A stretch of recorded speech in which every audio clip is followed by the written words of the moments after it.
जी नमस्कार। जय हिंद, जय हिमाचल, जय भारत। बच्चों, जैसा कि हम लोग जानते हैं, करंट जीके का फर्स्ट क्लास आप लोगों को मिली थी, जिसमें हमने चर्चा करी। आज सेकंड क्लास के ऊपर चर्चा करेंगे। फर्स्ट क्लास में हमने देखा था कि किस प्रकार से मध्य प्रदेश में एक रातापानी नामक स्थान पर भारत सरकार ने टाइगर रिजर्व डिक्लेयर किया है, बनाया है, जो कि मध्य प्रदेश के रायसेन डिस्ट्रिक्ट में है। तो भारत में कुल 57 टाइगर रिजर्व हो चुके हैं। मध्य प्रदेश में 8 हैं, सबसे ज्यादा हैं। टाइगर रिजर्व वाली परंपरा जो है वो 1973 से शुरू हुई थी और पहला जिम कॉर्बेट नेशनल पार्क था। ये हमारा पहला क्वेश्चन था करंट जीके में। सेकंड क्वेश्चन था प्रोबा 3। प्रोबा 3 जो है वो एक सैटेलाइट है, यूरोपियन स्पेस एजेंसी, जिसका गठन 1975 में हुआ था। अपने इस उपग्रह को भेजने के लिए उन्होंने आईएसए, इंडियन स्पेस एजेंसी का हेल्प ली। ये शॉर्ट में बोलें कि इसरो की सहायता से प्रोबा 3 यूरोपियन स्पेस एजेंसी के उपग्रह को, जो कि एक सूर्य से संबंधित मिशन है, उसके ऊपर अध्ययन करेगा, भेजा। अब सेकंड पार्ट में आगे का करंट जीके हम डिस्कस करेंगे। जैसा कि हम लोग जानते हैं कि फॉरेस्ट रिपोर्ट 2024, यूं कहें दिसंबर 2024, जनवरी का जीके है, 2025 है, चल रहा है। अभी हाल ही में दिसंबर 2024 में फॉरेस्ट सर्वे रिपोर्ट आई है। उसमें कहा गया है, फॉरेस्ट सर्वे ऑफ इंडिया की रिपोर्ट के अनुसार भारत में कुल वन 21.76% हैं। आज की तारीख में 21.76% है, जो एवरेज वनों के हिसाब से कम है। दूसरा क्वेश्चन, सबसे ज्यादा वन जो है आज की तारीख में मध्य प्रदेश में फर्स्ट है, अरुणाचल प्रदेश सेकंड है और छत्तीसगढ़ हमारा थर्ड है। कोई भी एग्जाम लें तो फर्स्ट जो है वही पूछा जाता है। तो भारत में सबसे ज्यादा वन जो है वो मध्य प्रदेश में है। ये क्वेश्चन कौन बनेगा करोड़पति में भी अमिताभ बच्चन जी ने पूछा था। अगला क्वेश्चन, परसेंटेज के हिसाब से सबसे ज्यादा लक्षद्वीप में 91% हैं। और मिजोरम स्टेट की बात है, ये यूटी हो गया, ये स्टेट हो गया। स्टेट में सबसे ज्यादा जो है वो मिजोरम में है। यहां तक तो बिल्कुल कंसेप्ट क्लियर है कि वनों की रिपोर्ट देखी जाए तो भारत में आज की तारीख में 21% वन है। सबसे ज्यादा मध्य प्रदेश में है, सबसे ज्यादा मध्य प्रदेश में, नंबर 2 अरुणाचल प्रदेश में और नंबर 3 जो है वो छत्तीसगढ़ में है। अगर हम परसेंटेज की बात करें, प्रतिशत के हिसाब से देखें, तो सबसे ज्यादा वन जो है वो लक्षद्वीप में है और स्टेट में मिजोरम में। अब एक है कि भारत में कच्छ वनस्पति सर्वाधिक पश्चिम बंगाल में है। ये कच्छ वनस्पति क्या है? अगर हम बात करें कि भारत में सबसे ज्यादा वन कहां है, उत्तर आता है मध्य प्रदेश में। अगर क्वेश्चन हो कि कच्छ वनस्पति क्या है, इसका मतलब है कि जैसा कि ये हमारा भारत है, आप जानते हैं ये इंडिया है, यहां से लेकर यहां तक जो इंडिया है, इसके चारों तरफ समुद्र है। तो समुद्र के किनारे ये जो एरिया होता है वो रेतीला सा एरिया होता है, रेत टाइप, मरुस्थल टाइप होता है एक तरह से। या यूं कहें कि जो रेत में जो वनस्पति पाई जाती है, मरुस्थलीय वन जिसे हम बोलते हैं, गुजरात में मिलेंगे आपको, महाराष्ट्र के समुद्र के किनारे मिलेंगे आपको, पश्चिम बंगाल में मिलेंगे। कच्छ वनस्पति आपको मिलेगा महासागर या समुद्र के किनारे। तो ये सही है कि सबसे ज्यादा वन जो है वो कच्छ वनस्पति जो गुजरात में भी है, पर सबसे ज्यादा कहां है? पश्चिम बंगाल में। वनों की रिपोर्ट समाप्त है।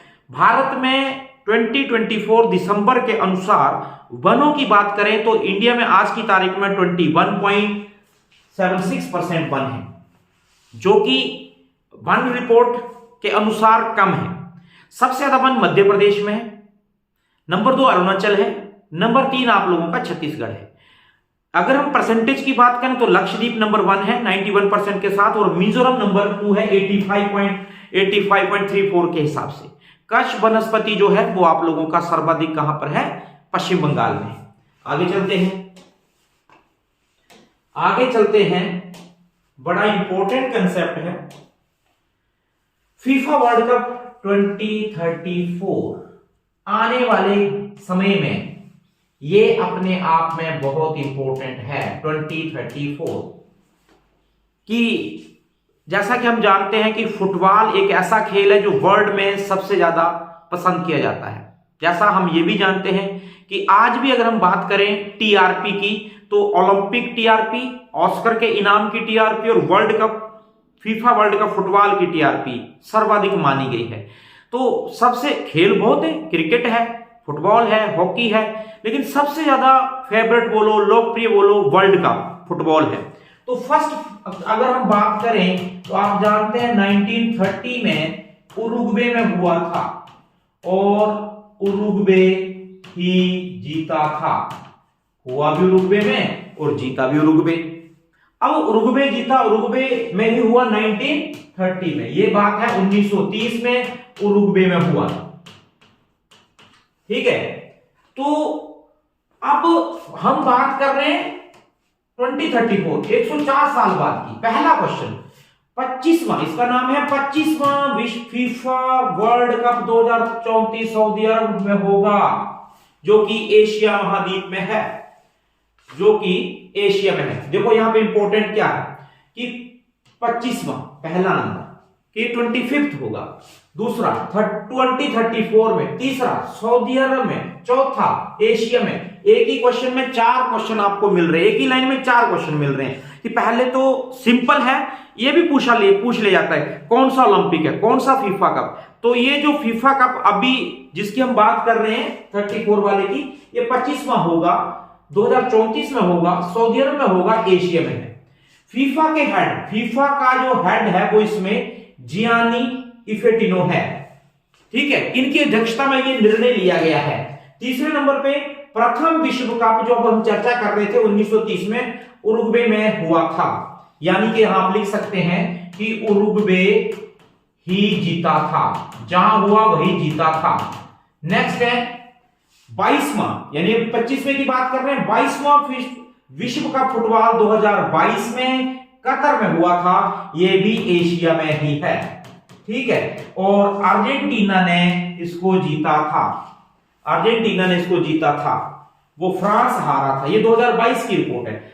23वां 2026 में, 2026 में कनाडा, मेक्सिको, यूएसए में होगा। और 23वां विश्व कप पहली बार 3 देशों में होगा और इसमें 48 टीमें भाग लेंगी, कुल 48 टीमें भाग लेंगी। 24वां फीफा विश्व कप 2030 स्पेन, पुर्तगाल और मोरक्को में होगा। अभी देखो, अगर इस पूरे पेज की चर्चा करें तो हमारे लिए करंट जीके में क्या है, सिर्फ 2034। अगर हम पूरे जीके की बात करें तो हमारे लिए करंट जीके में क्या है कि सिर्फ यही क्वेश्चन है कि 2034 वाला कहां होगा। 2034 वाला सऊदी अरब में होगा, क्लियर हो चुका है, जो कि 25वां होगा, जो कि एशिया कॉन्टिनेंट में होगा। फिर यहां पे दूसरा क्वेश्चन था जियानी इन्फेंटिनो, यानी जो भी फीफा की संस्था है उसके जो हेड ने, एक मीटिंग हुई, मीटिंग में जिसने अध्यक्षता करी, जिनकी अध्यक्षता में इसमें डिक्लेयर किया गया सऊदी अरब को जियानी इन्फेंटिनो। अब यहां पे वो एक्स्ट्रा में बता रहे हैं कि फर्स्ट उरुग्वे में हुआ था, उरुग्वे जीता था, है ना। उसके बाद 2022 वाला भी चर्चा कर ली कतर में, 2026 वाली भी चर्चा कर ली, कनाडा, मैक्सिको, यूएसए, हम इसको यूएसए काउंट करते हैं। और 2023वां जो था 2026 वाला 3 देशों में होगा, इसमें 48 टीमें भाग लेंगी, जबकि अब तक 32 टीमें भाग लेती थी, अब 48 टीमें भाग लेंगी। और 2030 में स्पेन, पुर्तगाल, मोरक्को में होगा। तो ये भी जैसा कि क्लियर है, हो गया है ये। आगे चलते हैं, नेक्स्ट आता है बहुत ही इंपॉर्टेंट, मेरे हिसाब से तो आज की क्लास का सबसे इंपॉर्टेंट टॉपिक ये है, बड़े ध्यान से सुनना चाहिए। वो उसमें पहले की बात है, आई थिंक फरवरी 2020 की बात है, फरवरी 2020 की बात है, जब अमेरिकन राष्ट्रपति डोनाल्ड ट्रंप भारत आए थे, जब वो पहले राष्ट्रपति थे, जो बाइडेन से पहले राष्ट्रपति थे, उनका प्रोग्राम अहमदाबाद में था। अहमदाबाद में जब वो आए थे तो वहां पर जो प्रोग्राम हुआ था उसका नाम रखा था नमस्ते ट्रंप। आप आज भी सर्च करो, गूगल करो, यूट्यूब पे जाओ, आपको नमस्ते ट्रंप करके प्रोग्राम मिलेगा। वो एक तरह से मान सम्मान दिया था भारत ने डोनाल्ड ट्रंप को। हमने अपना शब्द बोला था नमस्ते, नमस्ते ट्रंप। तो ऐसा ही एक प्रोग्राम है हाला मोदी। हाला मोदी प्रोग्राम एक ऐसा प्रोग्राम है जिसमें भारतीय प्रधानमंत्री श्री नरेंद्र मोदी हाल ही में कुवैत की यात्रा पर गए थे। कुवैत, पहली तो बात यह है कि कुवैत हमारे प्रधानमंत्री 43 इयर्स के बाद, 43 साल के बाद गए हैं। यानी भारतीय प्रधानमंत्री नरेंद्र मोदी हर देश में यात्रा करते हैं। शायद लोग इनकी प्रशंसा भी करते हैं और इनको बदनामी भी लेनी पड़ी कि विश्व का कोई ऐसा देश नहीं है जहां ये नहीं गए हैं। अब आप कल्पना करके देखो कि इन्होंने कुवैत क्यों छोड़ा, कोई तो कारण रहा होगा ना कि कुवैत में 43 सालों के बाद 10 साल का कार्यकाल भी पूरा हो गया, तब तक भी नहीं गए। इससे पहले इंदिरा गांधी गई थी, इंदिरा गांधी, और इंदिरा गांधी गए थे आई थिंक लगभग 1983 का दौर था, तब वो गए थे। तो कुवैत की यात्रा पर गए थे और कुवैत ने, बड़ी इंपॉर्टेंट क्लास है ये, कुवैत ने अपने देश का सबसे बड़ा नागरिक सम्मान प्रधानमंत्री नरेंद्र मोदी को दिया। अब कुवैत ने अपने देश का सबसे बड़ा पुरस्कार कौन सा दिया? ऑर्डर ऑफ मुबारक अल कबीर। ये पुरस्कार है, ये पुरस्कार है कहां का? कुवैत का है। किसको दिया? मोदी को दिया। ठीक है, अब भारतीय प्रधानमंत्री श्री नरेंद्र मोदी को दिया।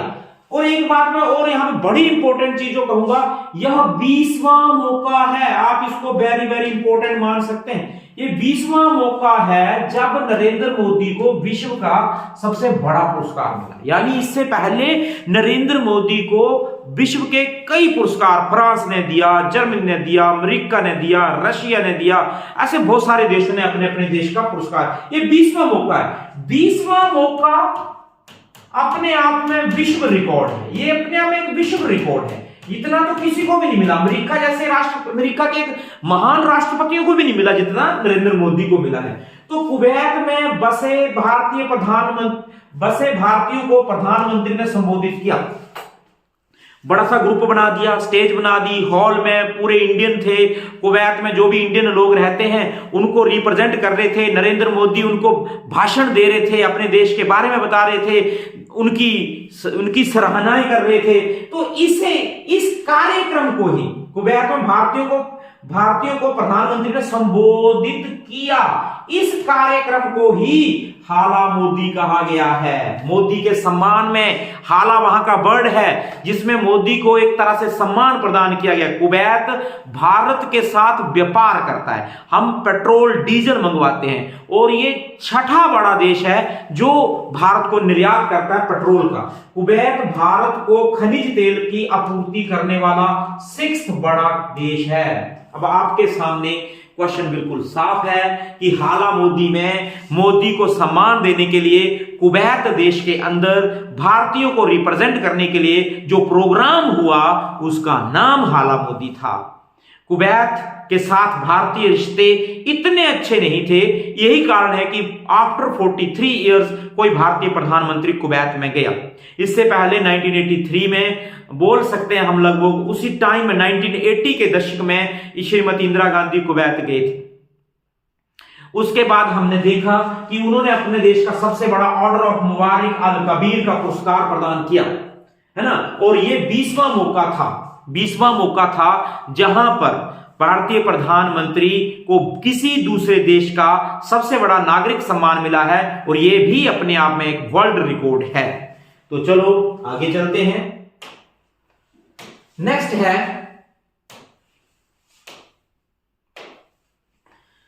नेपाल के थल सेना अध्यक्ष जनरल अशोक राज, जिसको मैं सर्कल लगा रहा हूं वो अपने आप में इंपॉर्टेंट है। अशोक राज सिद्धगेल को भारतीय सेना के जनरल की मानद उपाधि दी।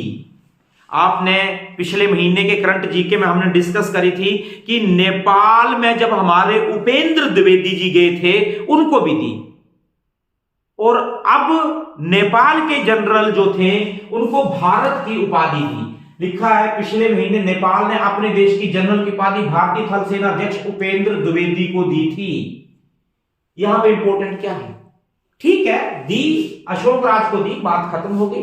पिछले महीने उन्होंने भारत को दी। यह प्रथा 1950 से चल रही है, यह प्रथा 1950 से चल रही है। तो देखो, अभी यहां पे हमारा क्वेश्चन था जहां से हमने शुरू किया, ठीक है। एक क्वेश्चन शायद हम लोग थोड़ा, एक रह गया पेज हमारा, उसको देख लेते हैं। हाल ही में विदेशी मेहमान जो भारत आए, विदेशी मेहमान जो भारत आए, एक हमारे विदेशी मेहमान भारत आए भूटान के राजा जिग्मे खेसर और एक श्रीलंका के अनुरा कुमारा दिसानायक के। ये दो, एक भूटान के नरेश और एक श्रीलंका के, ये दो मेहमान। अगर हमारे प्रधानमंत्री कुवैत गए हैं तो हमारे देश में भी लोग आते हैं।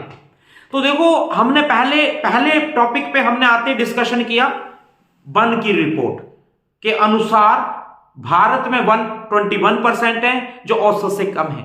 सबसे ज्यादा वन मध्य प्रदेश में है, नंबर 2 अरुणाचल प्रदेश है, नंबर 3 छत्तीसगढ़ है। अगर प्रतिशत की बात करें तो नंबर 1 आपका आ गया लक्षद्वीप, और नंबर 2 आ गया आप लोगों का लक्षद्वीप के बाद मिजोरम। और कश वनस्पति में वो वनस्पति आता है जो महासागरों के किनारे, मरुस्थलीय वनस्पति जिसे हम कहते हैं। विदेशी मेहमान एक भूटान नरेश आगे, विदेशी मेहमान एक श्रीलंका वाले आगे। फीफा वर्ल्ड कप की बात करें तो 2034 वाला 35वां फीफा विश्व कप जो है 2034 में सऊदी अरब में होगा, एशिया में होगा, ठीक है। फिर उसके बाद हम लोगों ने डिस्कस किया कि आप लोगों का हाला मोदी प्रोग्राम कुवैत में हुआ, हाल ही में हुआ। भारतीय प्रधानमंत्री श्री नरेंद्र मोदी को कुवैत ने अपना सबसे बड़ा पुरस्कार दिया। मोदी पुरस्कार पाने वाला वो व्यक्ति हैं जिनको बाहर के देशों के इससे पहले 19 पुरस्कार मिल चुके हैं, और ये 20वां पुरस्कार है जो कि अपने आप में एक वर्ल्ड रिकॉर्ड है। कुवैत के साथ भारत का खनिज तेल का व्यापार होता है, और कुवैत छठा बड़ा देश है जो तेल की आपूर्ति करता है।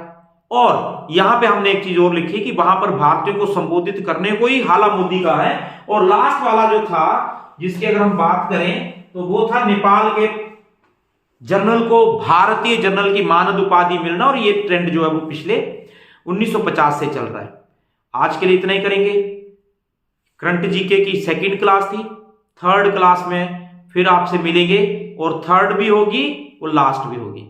आज के लिए इतना ही। Thank you very much.